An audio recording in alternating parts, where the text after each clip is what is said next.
The question of whether Canadians are getting screwed by daylight saving time, DST, has been the subject of growing debate in recent years. While many people see it as an outdated practice that no longer serves its original purpose, others believe it still offers benefits, albeit with some drawbacks. Let's break down the different perspectives. The case against DST. Health impacts. The most common complaint about DST is its disruption of sleep schedules. When the clocks spring forward in the spring, many people lose an hour of sleep, which can lead to immediate health issues like fatigue, difficulty concentrating, and even an increased risk of heart attacks or strokes. The abrupt change can also throw off circadian rhythms, making it harder for people to adjust. Questionable energy savings. One of the original justifications for DST was to reduce energy consumption by making better use of daylight in the evening hours, thereby reducing the need for artificial lighting. However, in today's world of energy-efficient lighting and digital devices, studies have shown that the actual energy savings from DST are minimal if they exist. In fact, some studies suggest that the energy savings are negligible or non-existent, as the increase in evening energy use might be offset by other factors, like heating or cooling needs. Inconvenience. For many, the twice-yearly time changes create confusion and inconvenience. It's not just a minor disruption to the routine, but can impact things like work schedules, transportation, and even the timing of important events. Time changes can also affect businesses and industries that rely on precise scheduling. Effect on mental health. The transition into DST can hurt mental health. The lost hour of sleep and the disruption of routines can lead to mood swings, irritability, and a temporary increase in mental health issues like anxiety and depression. The case for DST. More daylight in the evening. Supporters argue that the primary benefit of DST is that it provides more daylight hours in the evening, which encourages outdoor activities, improves mental health, and supports local economies. More daylight after work or school means people are likelier to spend time outdoors, exercise, or engage in social activities.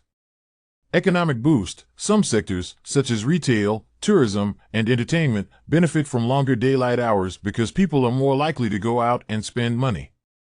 This extra hour of daylight boosts economic activity, particularly in the summer when daylight is extended. Historical significance. In the past, DST played an important role in wartime and saving energy during fuel shortages. DST has historical and cultural significance for those who advocate for its continuation. In some countries, it's a practice embedded in life for over a century. Canada's unique approach. Canada is a large and diverse country, and the approach to DST varies widely depending on the region. While most of the country observes DST, some regions, like Saskatchewan, have opted out, staying on standard time year-round. Others, like parts of British Columbia and Yukon, have discussed whether to do away with the practice entirely.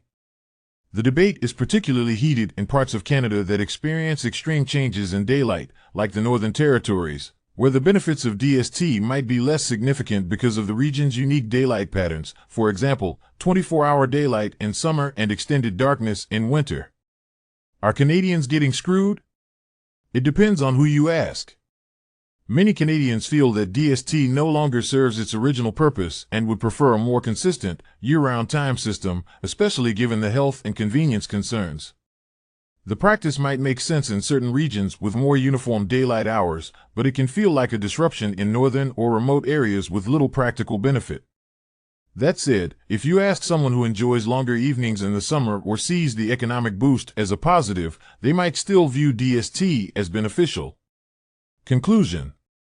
The question of whether Canadians are getting screwed by daylight saving time is ultimately subjective. The practice has drawbacks, particularly regarding health and convenience, but some supporters still appreciate the extended daylight. Whether or not DST is screwing Canadians depends on where they live, their lifestyle, and how they weigh the pros and cons. It's a debate that will likely continue, especially as more people in Canada and globally push to change timekeeping practices. Thank you for spending some of your valuable time here. Before you leave, subscribe, like, and share my video. See you next time.